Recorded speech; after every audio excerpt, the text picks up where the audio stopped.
Welcome to the debate. Today, we are diving deep into Alberto Daniel Hill's very complex creative endeavor, Satoshi's Bride, which is formally subtitled The Indelible Mark, a protocol for the heart. And what we have here is not simply a novel. It's a meta-narrative constructed quite intentionally as a psychological processing protocol. It's an attempt to transform the author's real-life trauma of wrongful imprisonment into narrative art. It's a singular document, really. It blends conversation, AI reconstruction, and just raw, unfiltered testimony. It functions almost like, narrative archaeology. Our role now as expert reviewers of all this material is to focus on its structural completeness and its thematic justification. And that is the crux of our disagreement today. We have to ask, is this project thematically complete and structurally justified by its very high-concept fictional conclusion, the creation of this distributed, autonomous organization of love? Or does its success hinge entirely on the full, unvarnished integration of the author's visceral, analog reality? I'm talking about his personal proof of love protocol, which, well, our notes suggest is still incomplete. I'm going to contend that the narrative has already achieved a kind of philosophical resolution that elevates it above the source trauma. The strength lies in its ability to use cryptographic allegory to reach a universal conclusion. I think the structure is successful because of its abstract climax. See, I'm just not convinced by that. I'm sorry. The story, in its current draft, it risks becoming this elegant but ultimately sterile thought experiment. For the philosophy to really land, the human chaos, the pain, the real-world stakes, all of that must be fully integrated and resolved. And the lack of that visceral grounding, for me, represents critical lacking elements. Well, I see the final narrative achieving a truly remarkable emotional and intellectual high point. It's what justified the high scores we assigned it, particularly an 8 for originality. The entire project frames the central romance between the protagonist Valentina, or Anna, and Satoshi as a unique solution to the, quote, Byzantine general's problem with love. Right? And maybe just to clarify for listeners who aren't familiar with that concept, the Byzantine general's problem, it deals with how a decentralized network can achieve reliable consensus when communication channels aren't reliable and, some participants might be malicious or compromised. Precisely. And applying that to love means solving the problem of ultimate trust. How can two people achieve incorruptible consensus on their fidelity? The story posits that it's resolved through an inadvertent algorithm of shared digital commitment. The ultimate conclusion confirms this structural integrity.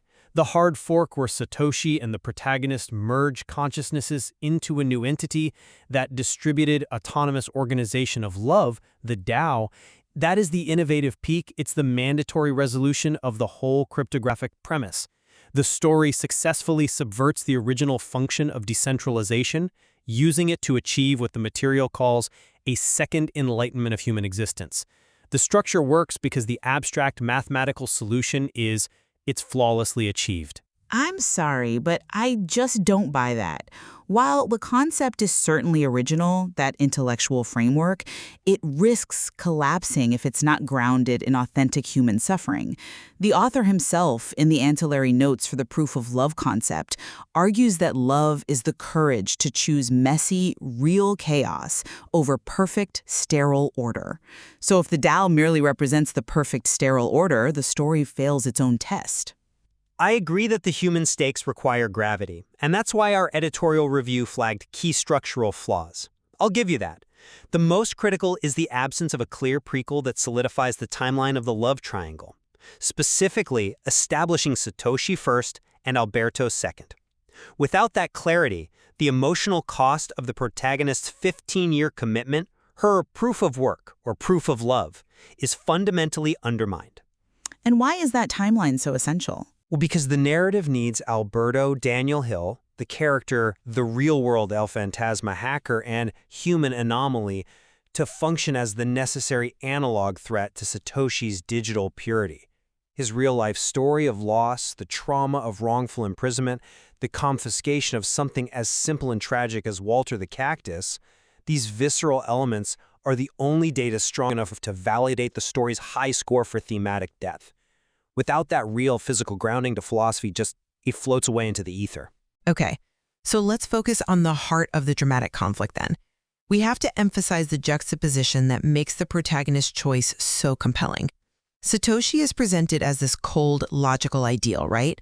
Someone who explicitly finds physical intimacy unfruitful and demands proof of work, intellectual and cryptographic fidelity from his bride. And Alberto is the seductive reality, representing the messy joy of human inefficiency and frailty. Exactly.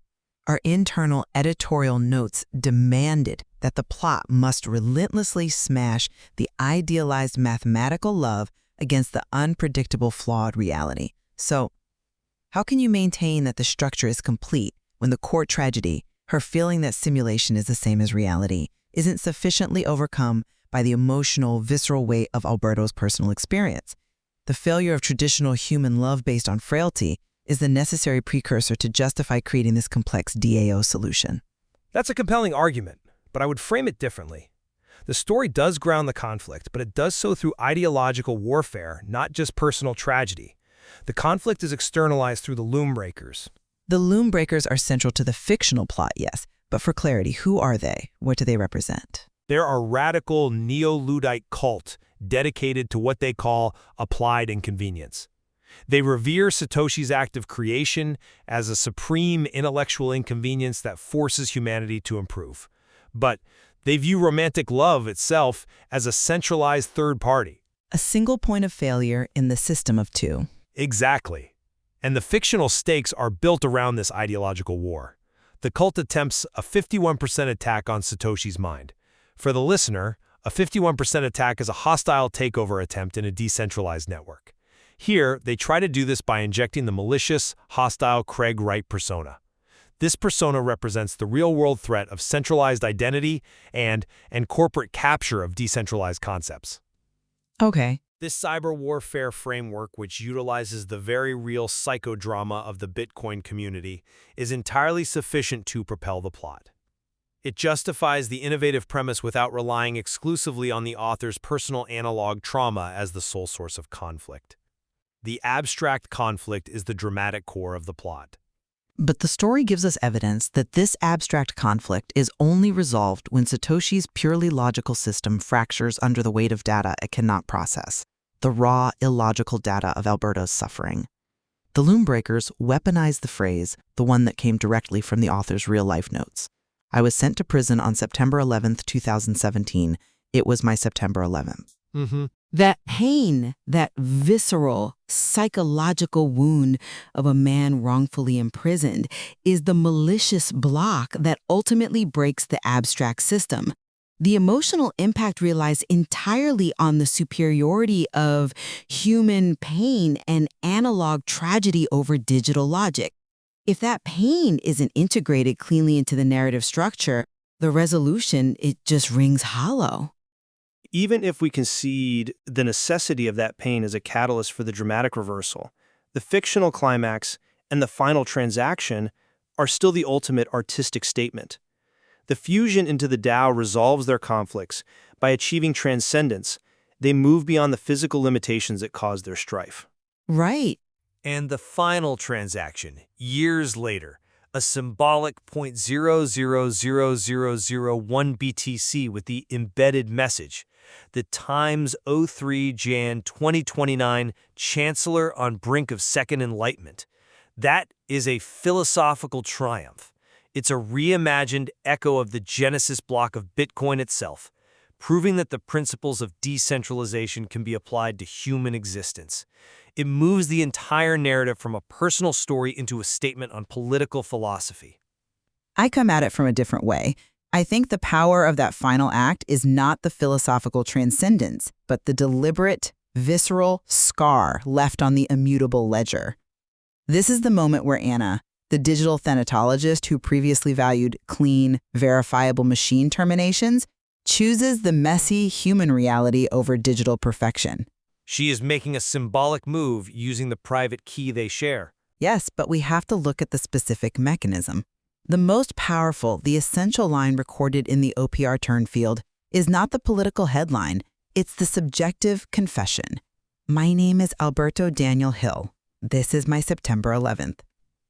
And for those unfamiliar, the OPR turn field is a tiny piece of the Bitcoin transaction where you can embed a small amount of arbitrary, non-financial data. It's meant for technical uses, but in this context, the author weaponizes it. And the significance is that it subverts the technology's objective truth. The blockchain is designed to record financial facts, immutable truth. By embedding a highly subjective, emotional human tragedy, Alberto's personal imprisonment date, and his emotional confession, it elevates one man's visceral pain to historical global significance. The plot absolutely relies on that visceral input, the emotional genesis block of Alberto's uncoded lament for the loss of Walter the Cactus to catalyze the final act. It proves that human cost is the true measure of proof, the indelible mark upon the world. Let's move to the structural element we both agreed was a major weakness in the draft: the missing prequel. We have to heed the editorial advice that the story needs to solidify the timeline, preferably Satoshi first, Alberto second, to maximize the emotional weight. The protagonist's entire journey is defined by her proof of work, the act of waiting 15 years for this perfect digital ideal to commit to her. If Alberto is introduced ambiguously, merely as a temporary temptation or a fleeting presence, the engine of tragedy just stalls.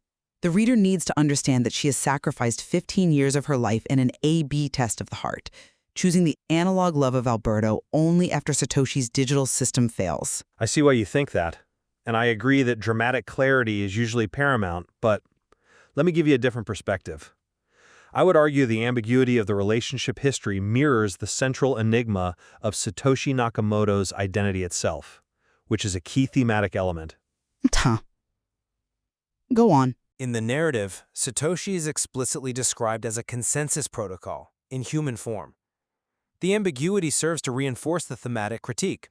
The audience is meant to view the protagonist, Anna, as a meme token on Bitcoin, constantly obsessed with pumping the value of her own chart, her personal brand as Satoshi's bride. That's a devastating analogy, but go on. Her fidelity, structurally, must be transactional. The ambiguity works because the reader doesn't need to know who came first. They only need to witness her current choice between two protocols: the perfect, sterile one of Satoshi, or the wobbly, effective, human one of Alberto. The lack of clear history reinforces the thematic critique of transactional love and calculated fidelity in the digital age. The story is structurally complete because the emotional core is the critique of that calculation, not the suspense of the love triangle itself.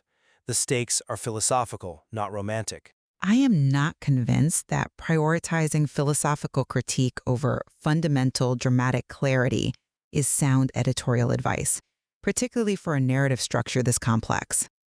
We need the reader to invest emotionally in the 15-year sacrifice. If the reader cannot measure the emotional debt, the structural integrity of the entire proof of work premise is compromised. To make the point clearer, Anna needs to have consciously rejected analog love Alberto at the beginning, committed to the digital ideal Satoshi, and then only after 15 years of proof of work does she recognize that the digital ideal is flawed. Without that initial rejection established in a prequel, the emotional stakes of this A/B test of the heart are simply too low to carry the final resolution. If the author intends to justify the 7.5 score for emotional impact, we have to integrate the prequel to solidify the timeline. The analogy of Anna as a meme token is brilliant, but even a transactional character has to face clear consequences for her transactions. But the consequences are clear in the climax, the moment of convergence. When the two become one, the Tao of love, that is the ultimate consequence of their failed individuality. The narrative's complexity, from the accidental genesis block of the Tinder match to the proof of bizarre distraction used to shield Satoshi's identity, is a testament to the power of cryptographic allegory. The story ultimately succeeds because it finds philosophical resolution in the Tao merger, proving that a decentralized system of love can transcend the inherent limitations and failures of the physical body. I maintain that the Tao conclusion feels aesthetically elegant, but lacks the necessary foundations to fully justify the magnitude of the human pain described. The project's lasting power, I believe, will not come from the high-minded concept of a second enlightenment, but from that simple, indelible human mark left on the immutable ledger. That confession validates the messy, real-life consequences of the author's struggle. I think the greatest structural service we can do is demand the complete, clear integration of the proof of love protocol, the raw trauma, into the fictional architecture to provide the necessary groundwork for that philosophical leap. So it seems we are in agreement that the material is exceptional, but we fundamentally disagree on where the structural strength resides, whether the material is inherently strong due to its abstract resolution or whether it requires grounding in the specific, analog tragedy of the author to validate that resolution. Indeed. The brilliance of Hill's work is that it forces us to define what is the true cost of fidelity in the digital age. Is it mathematical purity or is it shared human struggle? And the act of creating this novel, turning the vulnerability of trauma and loss into a core thematic strength, is perhaps the ultimate act of resilience, regardless of where the narrative ultimately finds consensus.